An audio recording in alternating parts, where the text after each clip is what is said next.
Have you ever met one of those people who just can't be stopped? It's like they're unstoppable. Yeah, I have. Me too. What's their mystique? Nothing stops these people. Don't stop. Welcome to Mission Unstoppable with Coach Frankie Picasso. You're about to meet some of the most amazing people. Stop. Don't stop. They've accomplished their goals despite insurmountable odds. They beat adversity, physical hardship, and traumatic events, and emerged triumphantly. They're people just like you and me, and they're winners. Are you unstoppable? Here's Frankie to show you how. And hello there, and welcome to Mission Unstoppable. I am your host, Frankie Picasso, and today we are obviously going on another mission. Our guide today is Felice Cohen. She's a grandchild of 2 Holocaust survivors and the author of the award-winning book, What Papa Told Me. What Papa Told Me is the story of her grandfather, Murray Shwartzbaum, who survived 8 different labor and concentration camps in the Holocaust. And Felice is also the author of 90 Lessons for Living Large in 90 Square Feet or more, and a contributing author in the anthology I Bared My Chest, due out November 21st, 2016. Welcome, Felice. Or should I say Fagala? Sure, you can call me Fagala. That's great. Yeah, I loved it. You know, what a tribute to your grandfather. It's so difficult for me and others like me, I think, to read those stories. You know, when you're involved and when your family has been through that, it's even more poignant. And, you know, having your grandfather ask you to write his story, it's pretty phenomenal, because as you point out in your book, not too many survivors want to talk about it. They just want to forget about it. Absolutely. You know, talking about it was almost like reliving it. And it was, you know, it was a miracle they survived the first time. It really was. Yeah. You know, my dad's 94 this year, I think, and he also wanted me to write his book. And I started to interview him in when we were there, April. And it was really the first time he opened up about all those years. Wow. First time. He didn't want to talk about it ever before. It's funny, eh? They come to the end, I guess, and it's like, well, we got to talk about this now. It's very interesting. Wow. So tell us about Murray. Yeah. Yes and no. He left as a child. He actually walked away from Vienna when he was 11 years old with another friend, and they stowed away on a boat. They walked to Amsterdam from Vienna, and then they stowed away on a boat to England, and they were going to be put in prison camps, or they could go to a farm. So he chose going to a farm, and he worked that farm for 5 years to pay the 40 pounds it took to get his parents out from Vienna to Genoa. But all of his family, the rest of the family, were all killed, and his cousins, I think 2 survived 8 camps, like your grandfather. And my uncle Max, who's 103 this year, he is still teaching about the Holocaust. Wow. Yeah, it's pretty crazy. That's amazing. That's a great But everybody has a story, you know, everybody has a story. And your story, your grandpa's story is pretty incredible. It almost reminds me of Defiance. You know, I know something about him when he was running through the trees. Well, let's go back and let's talk about Grandpa Murray. What was your relationship like? You know, he passed away in December, and he was 94. And up until the end, he was like my best friend. So I was the oldest grandchild, and we always had this special connection growing up. And, you know, when we always just hung out. I mean, I was always comfortable with him, and he would always be sneaking me money and saying, go hide this, go put it somewhere. But we were always really close. And when I was 8, when we'd go to Brooklyn, starting when I was 8, I would work in his grocery store, and I would do the cash register. He trusted me with the money to give change. And we always just had kind of this special connection. So when I was in college and found out about my grandmother, that she had committed suicide and not died of cancer, that's when I called him up, and I was like, why did she commit suicide? And in order for him to tell me, he had to talk about what happened during the Holocaust. And my family never really talked about what happened. When I was in middle school, you know, we read Night, and my mom came in and spoke to my class, and she was telling me stories about being a childhood survivor, and I just walked out. I was too close. It was too emotional for me. Yeah. And I wasn't ready at that point. So they were from Poland, and was it Czechoslovakia? Is that where they were from? My grandfather was from Szczecin. My grandmother was in Lodz. Okay. And they were, I remember that the Poles, were probably one of the most brutally, savaged of all the countries. Like really, there weren't any Poles left, I don't think, at the end of the war, pretty much. It was pretty crazy how they really went after them. So your grandfather, Murray, and he's your paternal grandfather? Maternal, my mother. Maternal. Okay. So your maternal grandfather was about 19 at the start of the war? Is that right? Around there, which was, the perfect age to be. He was in perfect, health and strength. Yeah. A lot of these men. So life for them before the war was your great-grandfather owned a sawmill, or he owned a lumber company? Yeah, he owned the lumber. It was in the family business for the generation before that. And my grandfather, after, middle school age, he started working in the business, and he always dreamed of one day working there with his son.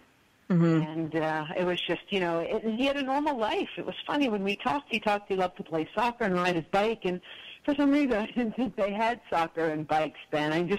You picture your grandfather in another country, and you think it was like the old country, the old days. But he had a really normal life, and he had a loving family and sisters and a brother and so many cousins. So it was, it was an eye-opener for me in many ways. For sure, yeah. So he 19 years old, the war is about to start. Nobody knew that, anything was going to change it, especially like it did. And he gets rounded up, like everybody, into the first of the labor camps.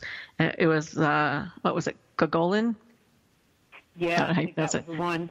Yeah. Yeah, but they came in, and he hid because they said they wanted the sons of all the Jewish families, and he hid in the chimney. He said, chimneys were really wide back then, and a neighbor was another Jewish guy told the Nazis that, the Shwartzbaums have a son who must be hiding. So they took my grandfather's mother, and my grandfather was so close to his mom, so he immediately, came down from the chimney and reported himself so they would let her go. Wow. Crazy. Yeah. And I know that it was not easy labor, what these guys did. And not just the physical abuse, but the emotional abuse too, because they were called names. They were never called their own name. I mean, he said they were called horses and pigs, and, they were less than pigs. One of the SS guys said, "Oh, you're less than a pig. You have less value." Yeah. Yeah, I mean, they stripped them of everything that they owned. They stripped them of their clothing, of their hair, until they were nothing. And, it was just had to survive, and you never knew day to day if you were going to live through that day. I mean, forget you were hungry. And they had to do labor, and they would eat barely anything. Yeah, it's crazy. How was it, you listening to this? How old were you when you wrote the book? Well, I worked on it for about 18 years. So when you first sat down with your grandfather to interview him about it? I was 18, 19. I was in college. So wow. I was around the same age when he started, because I started writing in college. I wrote for a newspaper, and then he thought of me as the writer. And so I became the writer, even though I didn't know that's what I was going to do. How funny, though. I bet he sat there for 18 years ago. I can't die until my book comes out. Yeah, well, it's funny. It always was like on my to-do list, and I never thought it was going to be a book. It was just, I'll type it up and I'll hand out copies to the cousins in the family. Yeah. I never expected it, sell thousands of copies around the world and be endorsed by Elie Wiesel. It was just really, I wrote it as a gift for my grandfather. Yeah. So did anybody else in the family have an interest in this? Did anybody want to talk to him about this before you sat down with him and started interviewing? No. Not really. I think after my grandmother's suicide, my mom was 18, my uncles were 12 and 6, and, they just never talked about the suicide, so I think it was all kind of tied together. They didn't want to talk about any of that stuff, and, for many survivors, they didn't want to talk about it. They just wanted to try to have a normal life, and that was part of the problem for some of the survivors. They had PTSD, and they didn't talk about this traumatic thing. Nobody in the States wanted to hear about it. It was like, oh yeah, that thing you went through. And nobody really asked my grandfather anything. And I find this similar with a lot of my other friends who are grandchildren of survivors. We all are the only ones in our families. There seems to be just really one to take an interest. Occasionally there's more, but it's like, well, okay, Felice is doing that. We don't have to worry about it. Yeah, each of the survivors in my family, they, one lives in Paris and one lives in still in Vienna, and so they each wrote a book about their, or somebody had written a book for them, but again, it was written in German, it was written in French, and never translated to English, and didn't really go anywhere except for the family because they were the only ones, kind of who were interested or who read it, I think. But yours being in English and then being translated into Polish. It probably made it even more interesting for people because they were able to, especially for the younger people who could read English only probably. Yeah, for sure. I mean, I wanted it so that kids in middle school, when they start reading about the Holocaust and learning about it, could read it. And, I speak at schools. I go in, and schools are reading the book as part of their curriculum, along with nice. Frank and Knight. Which is even, like even more real. I mean, and hid, but your grandfather actually did, he went through so much. And your grandmother too, your grandmother who committed suicide, you don't even understand what the effects are going to be for years later. And I found that a lot of survivors, they just look forward. They never look back. They don't, turn their head back in time. They just want to go forward. It's just, and I think that's a survival technique probably. Yeah, I mean, when something bad happens to you now, we try not to dwell on it or think about it, but nothing that can happen can be as bad as seeing your family killed and being a slave for all those years. Really. I mean, the atrocities are just beyond belief. We're going to come back. We're going to talk to you a little bit more about it. We're going to go to a commercial break. But if you are listening, if you want to call in, certainly do so. But there can be no denial, and we're going to talk about denial as well when we come back. Don't go anywhere. Stay tuned. Mission Unstoppable. We're coming right back with Felice Cohen. Don't go anywhere.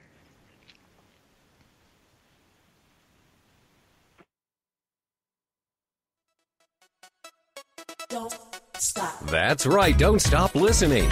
Mission Unstoppable with Coach Frankie Picasso will continue right after these messages. Stop. If you're ready for a big change in your work, your career, your happiness, your life, it's time for the $1 Million Mindset with Marla Tabaka. Monday afternoons at 2, 1 Central on TogiNet.com. Marla believes that with the right mindset, anything is possible. Join us as successful life coach Marla Tabaka inspires you and her clients to explore, discover, and live your dreams by developing what she calls the $1 Million Mindset. Marla will inspire you to take action on your dreams and reveal secrets to success that will help you realize your own unique power. Tune into the $1 Million Mindset for heartwarming stories with Marla Tabaka. Learn tips and tricks to building a successful business and unlock the secrets to creating a happier, more balanced life through abundant thinking and attraction power. For more information on the $1 Million Mindset, go to our website, marlatabaka.com. That's MarlaTabaka.com. It's the $1 Million Mindset with Marla Tabaka. Monday afternoons at 2, 1 p.m. Central on TogiNet.com. It's the Fitness Minute with fitness expert Annette Hammond. With classes starting soon, it's time to concentrate on sending our children to school, armed with nutrition and food that works for them and not against them. Starting their day off with a healthy breakfast gives them great advantages throughout the day. Feed them fresh fruit, oatmeal, eggs, whole grain toast, cheese, nuts, and yogurt. Forgo the sugary donuts, empty cereals, and Pop-Tarts. According to the American Dietetic Association, children who eat a healthy breakfast are more likely to meet daily nutrient requirements, concentrate better, have better problem-solving skills, have better hand-eye coordination, be more alert, be more creative, miss fewer days of school, and be more physically active. For the Fitness Minute, I'm Annette Hammond. To hear other fitness and weight loss tips, visit our website at AnnetteHammond.com.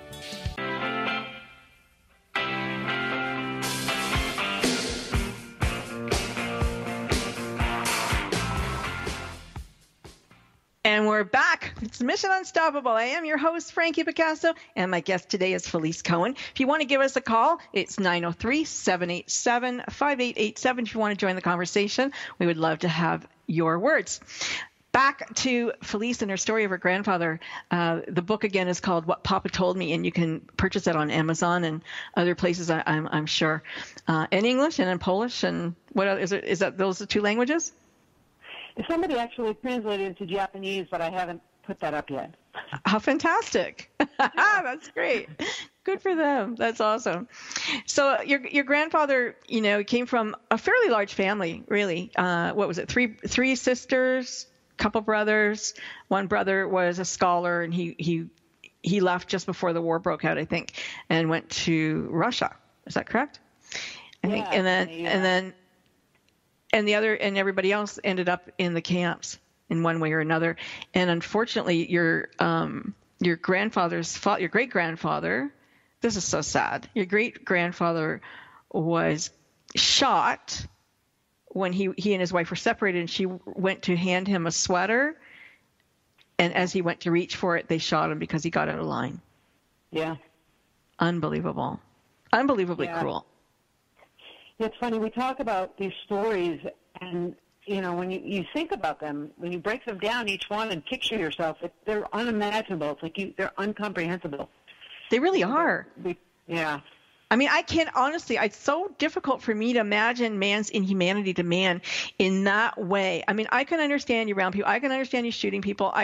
But the atrocities, the atrocities, starving them, making them work, beating them, scaring them, just stomping on them, burning them, pulling them apart by the little babies, apart by their arms and legs, and throwing them into graves and expecting, your mankind to pick them up and take them into the ovens, and then shooting those people because, they knew too much. Like crazy time.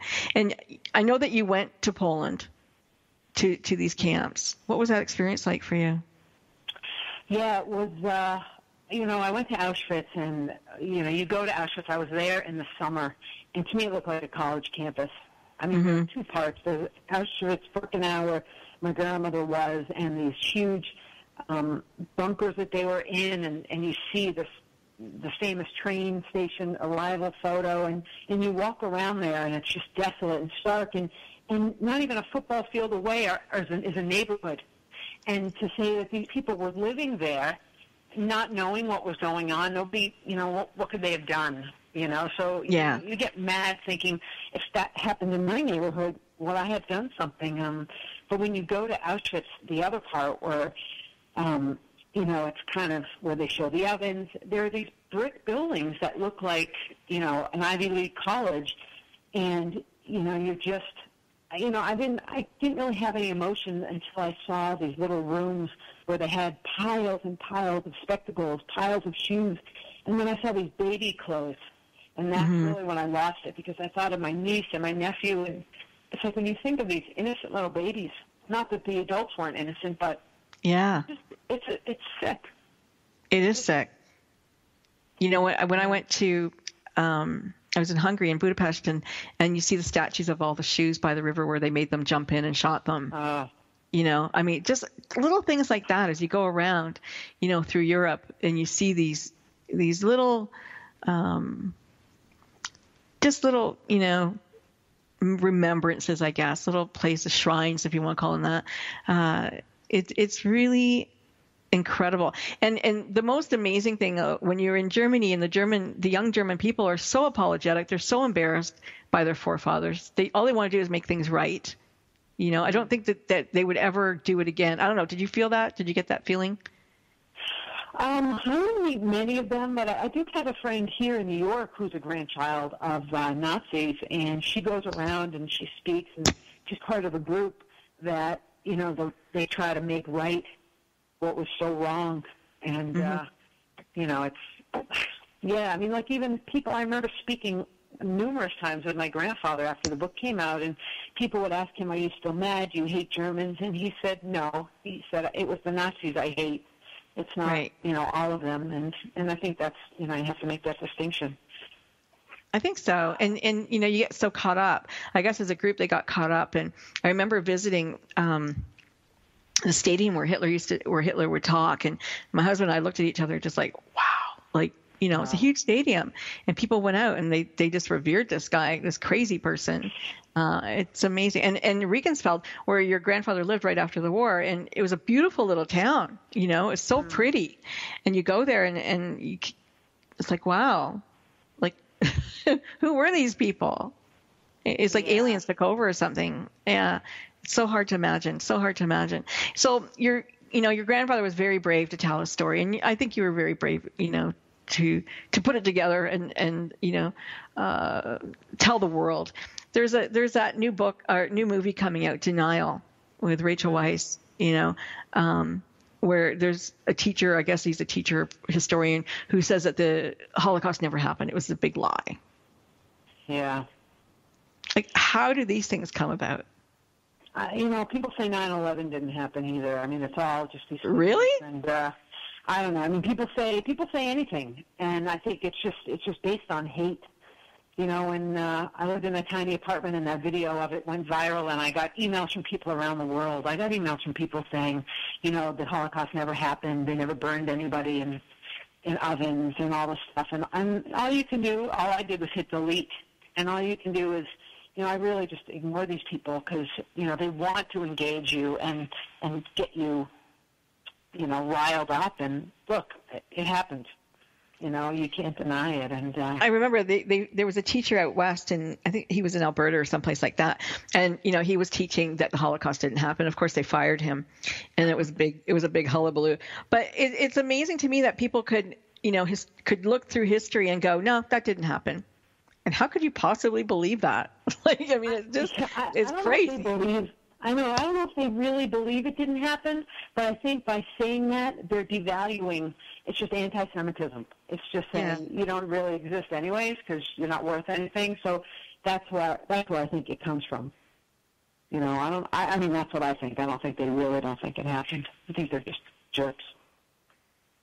And did they have, you know, when that movie came out a couple years ago with Helen Mirren and Ryan Reynolds about how she got, you know, the painting back that they had taken from her family. Woman in Gold.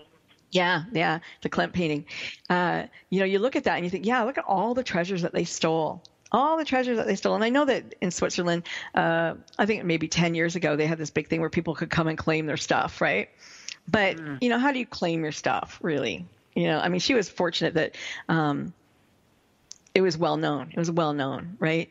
But somebody takes your mom's jewelry or a painting that you had or things that meant something to you. How do you get that back? I mean, you don't get people back, certainly. No. You don't get that back. And, you know, fortunes won and lost is certainly difficult. And so when your grandfather, he got to the point, I guess on the 8th in Bergen-Belsen, he ran into a sister, which was great. Another sister, unfortunately, died, I think, 3 days before the Americans came and saved everybody.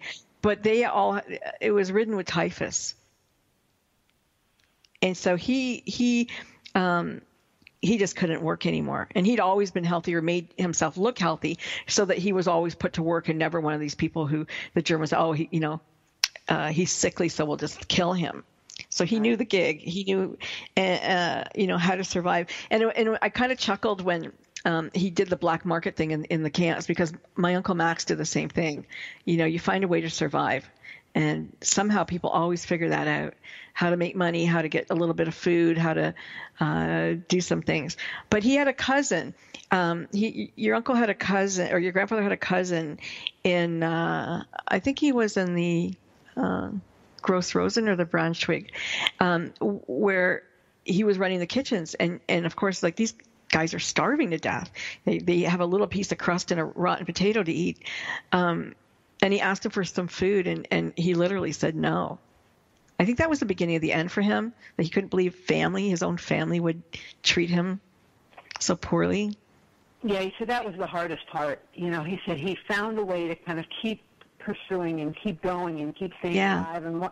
And, you know, he just dreamt that one day, he believed that one day he would have a wife and family to make up for so many who were murdered. But when his own family when he went to the kitchen and he almost got shot because the cousin wouldn't bring him anything, he wanted to give up. It was so easy, so easy to give up. Everything's so horrible all the time, years and years and years of living in horror. And how tall was your grandfather when he was young, do you think? Not that tall, 5'6", 5'7". 5'6"? Maybe he was taller, when I met him. He was always little. But, yeah. They shrink a little, but... They do. Yeah. You shrink as you age. My dad's even shorter than me, and I was like 5'2", but he used to be 5'8". So. Yeah, he wasn't really tall. Yeah, but in the last camp, he was down to 78 pounds, which is like, what? Like, what guys, 78 pounds. Amazing. It's like a walking stick, a walking carcass. Pretty crazy. His biggest fear was going to the infirmary because they would just kill you. So he would hide. He would get like a little piece of bread in the morning, and he would go into there were huge piles at the end in Bergen-Belsen. They were killing people so fast, and people were dying. He just hid in the piles of dead bodies all day. All day. All day. There were rats, and there were, just imagine all the smell just had to be horrible. And there were other prisoners who would come by and try to cut the flesh out of these bodies to eat because they had nothing, and they would die right away. And my grandfather tells a story about how somebody picked up one of his legs, and he started screaming, I'm alive, I'm alive. And his biggest fear always after that was being buried alive.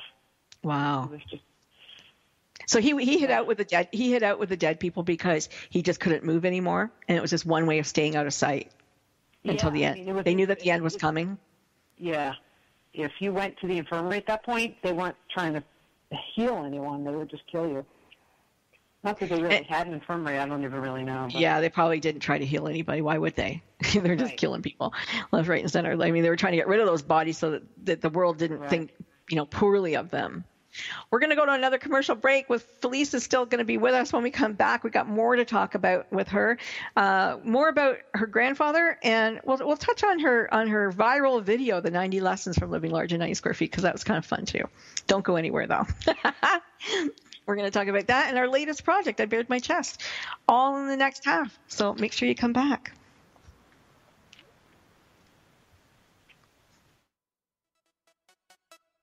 Don't stop. That's right. Don't stop listening.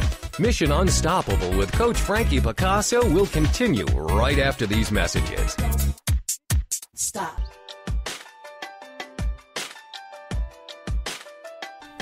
Do you ever wonder if you're the only woman who runs errands in her yoga pants so it will look like she went to the gym? Or how about the only mom who feeds her kids raw cookie dough? Or are you the only one who cooks her family cold cereal for dinner? Do you need more laughter and less loudness? More self-love and less self-loathing? More joy and less judgment? You're not alone.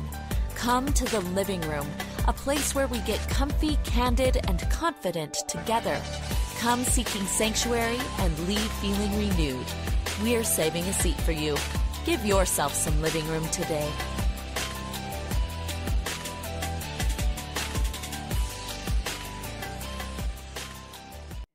It's the Fitness Minute with fitness expert Annette Hammond. What is healthy living? A good checkup at the doctor's office? Choosing to eat a big salad full of vegetables instead of a greasy hamburger? Attending a yoga class instead of sitting at a theater movie with fat-laden buttery popcorn and candy? All of these are good steps to healthy living. Living a healthy lifestyle is all about the choices we make every day, all day. It's choosing good, nutritious, low-calorie food instead of processed food. It's selecting a brisk walk for 30 minutes instead of playing on the computer for that time. It's being active with your children instead of sitting on the sofa watching TV. The small decisions we make every day is what builds a healthy life. Choose long life with energy, mobility, a positive outlook, and well-being by choosing to live a healthy life. I'm Annette Hammond.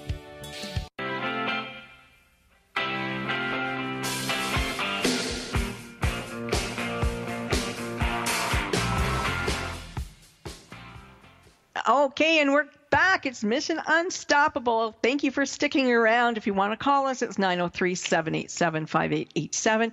Felice Cohen is my guest today. She is the author of What Papa Told Me. She's also the author of a few other books, but we're going to finish off with What Papa Told Me, and then we can talk about the video that made the book famous, really. There's the horrors and the atrocities of the war, and then there's after the war. And, coming home from war can't be very easy after, you've been through so much horror. So much, like, you can't even believe it. Was it real? Was it a daydream? Was it a nightmare? What was it? And at the very end of the war, when the Americans liberated Bergen-Belsen, your grandfather, I guess he had typhus, and his legs were swollen. He couldn't barely walk. And it took him 4 months to heal enough to really get out of there and become, feel like himself again. And somebody introduced him to your grandmother. Who was a friend? Somebody said, "Do you want to meet a nice girl?" Yeah, my grandfather said he was dating. I mean, Bergen-Belsen became like this village where all these people were healing and coming together. And another friend said, "Hey, you want to meet someone?" And he was dating another woman, and he's like, "Okay." And then he met my grandmother, and she said he was really smitten with her. And she said, "If you want to date me, you can only date me." So he ended it with the other one, and he said it was just love at first sight for him. Wow. She sounded like an amazing woman. I mean, she certainly went through her hardships too. Her story was it Hermann Göring? Was that who it was? Who kicked her in the stomach? No, it was it was one of those guys. Joseph Mengele. Oh, Mengele. Yeah, he was a dickwad. Anyway, he kicked her in the stomach. Yeah, I know. And I can say anything I want on my show. and he kicked her in the stomach, and so when she was pregnant, they found a cyst on her, and they actually operated on her 5 months pregnant.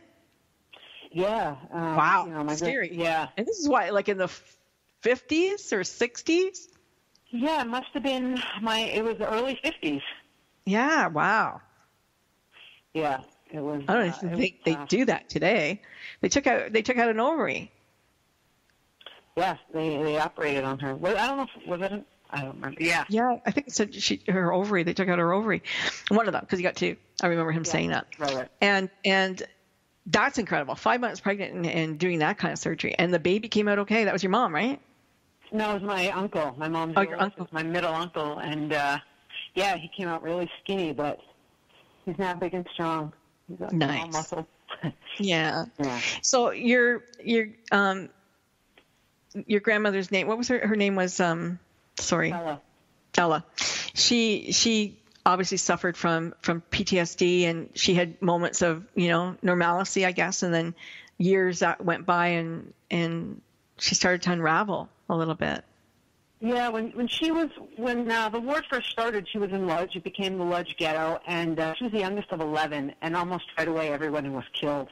And one of her oldest sisters had twin boys, and one day they were in a room, and the Nazis came in and took my grandmother's sister away, and my grandma was about 13 years old, and my grandmother's sister was saying, take care of my boys, make sure nothing happens to them. And, the Nazis left, and then they came back and they took the boys, and my grandmother, there was nothing she could do. And eventually the Nazis returned and took my grandmother, and they took her to Auschwitz, and it was there she realized what had happened to the boys. They, kids in Auschwitz were ripped apart and thrown into fires, and years later, after she survived, that sister had gone to Paris and came to New York for a visit. And, this was years and years later, and she said to my grandmother, "Why didn't you do anything to save my boys?" There was nothing my grandmother could have done. Yeah, what could you do? Yeah. So the guilt just kind of manifested into this huge depression, and, they sent her to a mental institution for a couple months, and, my mom never told me any of these things, and then when the book came out, my mom kind of opened up to me, and even my mom had had to seal away all these emotions. And then she got better, and then it just got too bad, and she took her own life. She hanged herself. Wow. Yeah, that's pretty incredible to come home to that. Yeah, poor my mom was 18. My uncle was almost 6. So wow. It was tough. Yeah. That had to be tough for Grandpa. For sure, you got these kids. And so he, men do. He started, he had kids and he needed a wife and he started to date. And I guess his boys certainly didn't like that idea. But your grandma, yeah, of course it is. Yeah. I mean, she was a survivor as well. A lot of survivors, married survivors. Sure. They just understood that. And, my second grandmother, she was always, to me, my grandmother. And, yeah. So, yeah, it was tough. It was just a crazy time. Just a hard time for everyone involved. And you got some pictures in the book, and, you look so much like your grandfather. That's probably why you're close. Cool. I think sometimes it's like that, the ones you look like. Do you see your personality like him? Did you feel like, I know that you said you got along really well, but do you see yourself in him, a survivor, tough? Oh, yeah. Yeah. I mean, I don't know if it's tough like a tough, but just knowing how to survive and being smart. And, he was, for him, his whole life was about his family. And saving for them and making sure that they were okay. And I feel like in that regard, I'm like that a lot. I go home to the Cape and stay with my parents in the summer, and I'm just trying to make sure they're okay and do everything I can for them and my niece and my nephew and my sister. So in that regard, yeah, I definitely. Well, it's good that, he Grandpa Murray lived a good long life. And, after...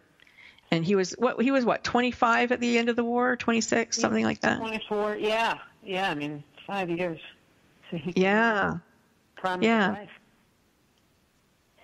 Yeah, it's kind of like he had a whole other life. I mean, I don't think he expected to live another 70 years. Yeah, and, incredible. When he was 88, he got cancer, and they removed a kidney, and I remember him saying the Nazis didn't scare him as much as cancer did. Yeah, well, you're also older, and you see what doctors do to you, Right, right. They can butcher you like crazy. But let's talk a minute now about the book, actually, that helped this book go viral, not the book, but the situation. You wanted to live in New York City, and you didn't want to spend a lot of money, and you wanted to live in Manhattan. And so you took an apartment, which would drive me insane, a 90-square-foot apartment. Wow. Yeah, I had been living in the Bronx with my uncle, and I had to move. And my grandfather had, asked me to write this book, and he was bugging me, like, what's going on? I'm getting old. I want to be here to read it. And I said, you know what? I was at a really high-stress job that paid well, that I've been saving for a lot. So after 4 years, I said, I'm going to quit this job and find a place to live, but I didn't want to put all my money into rent. But I found this tiny apartment, and it had low rent, and so I could quit my job. And so I figured for 1 year, I'm just going to live in this place, and I'm going to finish writing my grandfather's book. But my life changed during that year. It just became better. I had more free time, my stress went down, and life was great. So at the end of that 1 year, I said, I'm staying again. And I ended up staying for 5 years, and during that time, I finished my grandfather's book, and someone made a video of my small apartment. They saw an article about me in the apartment in the New York Post, and then that video just went viral months later. How long ago was that video? It came out, I think, in 2011. Okay. So not that long. No, but it's still, in like the last year or so, it's gotten like another 6 million hits. It just, something happens and a wave comes through. But now, the tiny house movement. No, the tiny house movement. Now. Yeah. Yeah. I don't get it, but you're a professional organizer, so it kind of works for you, maybe. But 90 square foot, I mean, that, and no kitchen, that's like insane. Like, wow. Yeah. It was a challenge, but I went in thinking I would just stay 1 year, and I can do it for 1 year. And even though the first night I had a panic attack, I reminded myself why I moved in, and it was to write my grandfather's book. And then I thought, for 5 years, he lived in horrific conditions. This is paradise compared to what he lived. That's true. I was blocked from Central Park and food, and I was safe and the whole thing. And then as soon as I changed my perspective, I was like, this is fine. And, I had a toaster oven, and, it's New York. You go out, you buy food, whatever, and it was a great experience, and it really helped. I mean, suddenly my book sold around the world, and I moved in there to write the book about my grandfather, and then this experience ended up becoming my next book. 90 lessons for living large in 90 square feet or more. So what are like 2 or 3 lessons about living large? Well, I mean, I talk in general. The book it's less a how-to book and more a want-to guide to help you live the life you want to live. Okay. Because one of the things that gets in our way of the things that we want to do is stuff. And that stuff could be physical stuff. You got to clean it. You got to spend time moving it. You have to spend time working to pay it off. Mm-hmm. And then there's also the emotional aspect of stuff where it's like, I don't know where to begin. I can't get motivated. So I wanted this book to kind of be like a kick in the pants to give easy lessons on getting rid of stuff, but they're also life lessons. Yeah. So what advice do you have for somebody who has stuff? We all know about our clothes. I think, what is it? If you haven't worn it for a year or 2 years or something, you can get rid of it. But then there's people like me, and I know there's a lot of people like me, probably Karina, you might be one of them, who has clothes in different sizes, your up and down clothes. And so you really don't want to lose the small ones because, gee, could possibly get back into those jeans. And then, you might, she's called, yep. And then she's our producer, in case you're wondering who Karina is. And then, you've got your fat clothes for those days when you're feeling really fat. So, it's hard to get rid of them because, there is an emotional attachment to them. But what's your advice?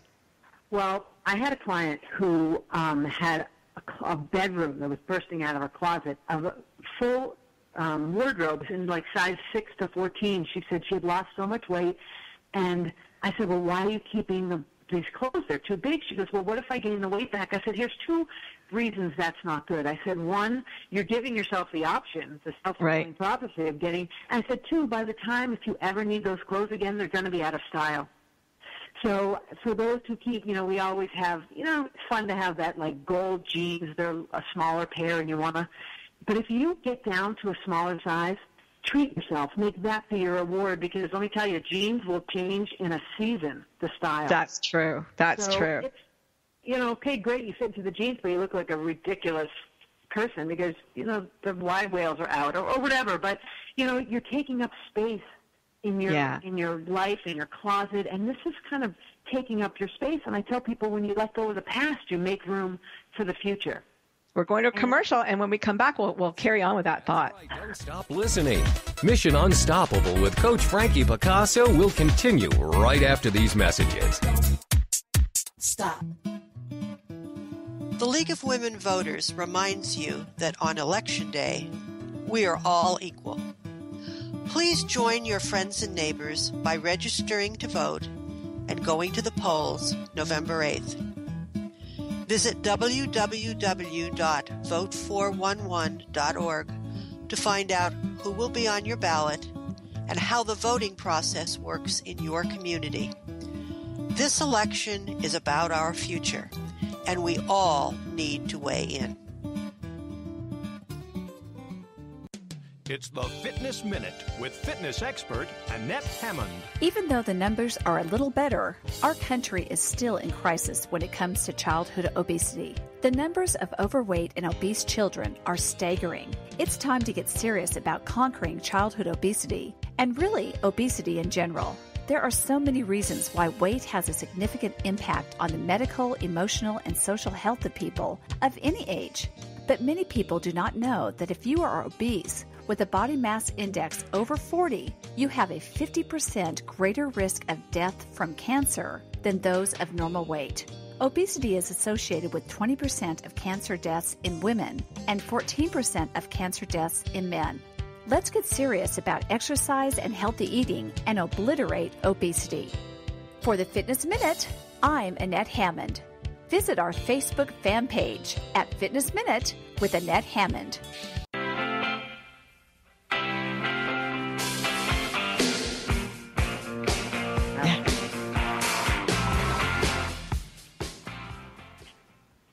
So do you have a lot of stuff that you're hanging on to? Felice was, coaching me offline here about all the stuff that I have in my house and how to get rid of it. And I'm sure that you guys have stuff too. So some common actions, I guess. I mean, it does feel good to get rid of your stuff. It does. And here the cerebral palsy people call it, and they'll take everything. They'll take even broken electronics. So yeah, purge. They say that the universe, you get rid of some stuff, then good stuff can come to you. And that's true. I do believe in that. What do you think, Felice? Like, have you ever worked with hoarders? Have I what? Ever worked with hoarders? Oh, yeah, I've worked with hoarders. That's really hard. And I had one client she also had, besides being a hoarder, over 100 lab rats in her apartment in cages because some place was against experimentation, and she took them. And my goal there, I never went back to that one, but I was there for 4 hours, and my goal was to just make a clear path to the door in case I had to get out quick. But oh my gosh! About getting rid of the past, I had this client a year ago who had her wedding dress. It took up almost an entire closet, and she'd been divorced for 5 years. And I said, oh my gosh, why do you still have this dress? And she goes, well, it was a lot of money. I said, does it bring you good memories? She said, no. I said, get rid of it. I said, do whatever you can. And she finally agreed. And I remember months later she called me and said she met someone. No, I don't know if that was just coincidence, but, I always say you let go of the past and you make room for the future. There's so many more things. There's always going to be more clothes and more art and more vases and whatever, and enjoy the stuff and move on. See, I don't like tchotchkes. I don't like things that I have to dust. So I don't have anything like that. I don't have little trinket things or collectibles. I'm not into that at all.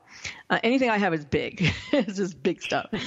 But, I paint a lot, and I probably got maybe 100 paintings sitting around here that I should sell, or I'd love to sell. But yeah, I mean, I find it a little more difficult as I get older, give stuff away than when I was young. I didn't care. I just threw everything out. I could care less. Maybe because money is, more dear as you get older. You think about it a little bit more than I used to. You have to replace that. But I still pretty wasteful. Money is you should think about the money before you buy something. I mean, art excluded, but if you were to take one shelf or one room or one cabinet in your home and put a price tag on everything and add it up, so many of us buy so much stuff because we think, oh, well, I like it, but, I would rather have the money in the bank to take a trip. And I think that's what's driving this tiny house movement as well, as people would rather have experiences over stuff. Oh, my gosh. I saw one show where it was a family of 4 or 5, I think, and they lived in a 4,000 square foot home, and they went into a 400 square foot tiny house. And I don't know how they did it. Well, when you think about it, you yourself don't take up that much room. What takes up the room is your stuff. And when you have a large space, you're going to fill that space with stuff. And whether you live in a large space or a small space, my book is about just finding the time to do what you love. And if you have a lot of stuff, then it's going to take up a lot of your time.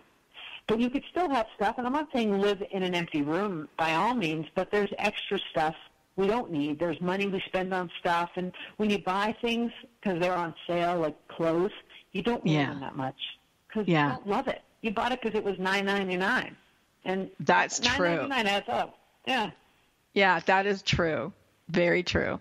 Yeah, I think I stopped doing that kind of stuff. So, but stuff is a big thing. Even my dog likes his stuff. He comes home, he goes to daycare sometimes. He comes home, he's looking for his stuff. Make sure it's all in the right place. Nice. Everybody likes their stuff. But, but I think it's people, too. I mean, I need to get away from people. If you live in a small space, where do you go? You have to almost live alone. For me, I think it depends. You have to have your boundaries, and I live in a tiny space. I live by myself, but my boyfriend would come over a couple nights a week, and it was nice having that. But I also lived in New York City, and when you're in college, you live in a small dorm room, but your life is outside your room. There's so many places to go and things to do, and Well, New York is an interesting city, and a lot of and even in New York, I feel crowded. I felt crowded there walking the streets, and because there's so many people. There's so many people. Yeah. So it's interesting. that you organized in a city where there's like so many people. But now you're a contributing author to another book called I Bared My Chest. And it was a book that 21 women are contributing authors to. And it was, you were asked to write some very intrusive, very intimate details about your life. So what made you say yes? You threatened me if I didn't say yes. No, I felt it was time. I mean, I remember being asked, and I thought, well, what am I going to write about? And then it just kind of came out, and I thought about what I've been holding on to, kind of a secret in my life that I needed to let go. And it was the actual title of the book, I Bared My Chest, that was so beshared, which is meant to be. For me, it was just time, because I talked about the secrets in my heart beneath my chest, as well as my own chest, literally. So yeah. Things that happened to me. So I don't know if I'm supposed to reveal it or reveal anything. No, you don't have to tell anything about it if you don't want to. The book is coming out November 21st, and as we said, Felice is one of the authors to it. But I just wondered what made you say yes, because it was intrusive. And I guess the other thing is, I know that you haven't read everybody's stories yet, but what do you think makes this book a book that other people are going to really want to read? Well, I think it's also why I did it, and that is because I knew I was doing it with 20 other women, that I was taking a leap. It was like we're all standing on the edge of a cliff holding hands and jumping together at the same time, and I felt safe in this group among these women, and I think that is the same thing that is going to propel this book and make people want to read it, to see these women who took a chance by revealing their deepest secrets, by revealing what maybe happened to them and what they were able to make it through and come out the other side. Yeah, I mean, we really blended this idea of being naked and unstoppable together, and asked them to do that. And it's interesting. I think it's an interesting book in that it's the diversity of it, the different religions, different cultures, different continents, different ages, like everything is so diverse. I mean, the diversity in it, different colors, I mean, everything is so diverse in that book that how could you not want to pick that book up? It's called I Bared My Chest. You're going to want to pick it up November 21. It's going to come out. But I think it's interesting. Absolutely. Interesting. And it's not a preachy book. Like a lot of anthologies are preachy. People are always telling you what to do and how to live your life. And yet in this book, I think people are just telling you how they live their life. So you're almost a voyeur looking in the window and seeing somebody's, how they live their life. Well, personal experiences are so engaging, because for that reason, it's just somebody's story. Yeah, I mean, we see the movies that are coming out. A lot of them are, true stories based on true stories. There seem to be a lot more of those lately. And I guess with reality TV, how it's exploded. Like, we really do want to look in on people. I don't know why exactly, but we do. We want to see, are they crazier than me, fatter than me? I don't know, Well, it's like, you could sit in the park and people watch, and it's just interesting. We all live in our little tunnel lives, and it's nice to see how other people live as well. It is, yeah. What did you do with your book in that apartment? Or, I'm sorry, your bike. Not your book, your bike. My bike. Well, at the time, I kept my bike at my uncle's apartment up in the Bronx, so I would ride up there. It was kind of a pain. I had to go up to the Bronx and then get the bike and then go ride. But now, I'm in an apartment. I was evicted from that tiny apartment. So were you? Because of all the notoriety? Yeah. The landlord saw me on Good Morning America and said, that's not the same name on the lease. And I remember... What? I coming home, and there was a big eviction notice on my door, and I thought, oh, my God. And so I ended up going to housing court and that whole fun process. But I remember they gave me a couple months to find a new place. Every place was 3 or 4 times what I was paying. Wow. And I was down in Florida, and my grandfather said, I think it's time for you to buy a place already, and I'm going to give you the down payment. And I started crying, and he said, you lived in a shoebox to write about my life. Now I want to help you enjoy yours. Oh, wow. That is so sweet. So, where'd you end up buying? I bought a one-bedroom 2 blocks from my tiny apartment, so it's in the same neighborhood on the Upper West Side of Manhattan. And so you bought a condo? Co-op. Oh, co-op. Yeah. Okay. Yeah, and I have a doorman now, and it's like, wow, I went from one extreme to the other, and I love my place. It was the first place I saw too. And how many square feet is your new place? It's 5 times more. It's 490. Wow. But it seems spacious. I feel like I have less stuff now than in the tiny apartment. I got rid of so much stuff. But I have wow. Now. So are you a minimalist? Would you say that's... I would. I grew up in a huge house, and I always thought one day I'd live in a huge house, but now there's no way I would want that. I just want enough space, and I entertain, and I love having friends over, and it's cozy, but it's spacious. It feels spacious. I'm looking around it now, and I just feel like I have everything I need. And I have my bike ready to go out for a ride when this is over. Nice, yeah. So what's next on the agenda? First of all, it's www.felicecohen.com. So COHEN.com. If you want to go to her website, you can see everything that she's doing. We've got 2 minutes left. Felice, what's next for you? What are you working on? Well, I started a YouTube page of before and after videos, these time-lapse videos of me working and organizing spaces, whether they're closets or drawers or anything. And but I'm also, my next book is one that I had written a couple years ago and just kind of put it in a drawer. It's a personal memoir, and it's actually based on what the chapter is in I Bared My Chest. So okay. I write this, So it's a love story? It is. It's coming of age, yeah. Wow. And so if people say, who are you, what are you? Are you a writer or are you an organizer? I'm both. I mean, I love doing lots of things because, it's fun. Why not? Yeah, absolutely. Why not? Why not? This unstoppable woman is Felice Cohen. We've been speaking to her again. Go to www.felicecohen.com. This has been Mission Unstoppable Radio. Thank you so much for joining us today, and we will be back again next week. But before we go, I hope that everyone will take a moment just to think about the Holocaust, think about the people that you know, or find people that you don't know, and go out and purchase Felice's book, because it really is a wonderful book, What Papa Told Me, on Amazon. Go there and get it. It's a great book, and you won't be sorry that you did. And then you can buy the other one about organizing your space. Why not? Have a wonderful bike ride, Felice. Thank you. Thanks, Karina. And thank you, everyone who tunes in each and every week. I really do appreciate it, and we love having you. Bye. Don't stop. When the chips were down, they didn't stop.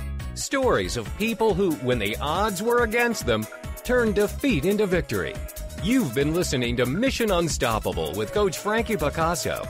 See you next time, and always remember... Don't stop.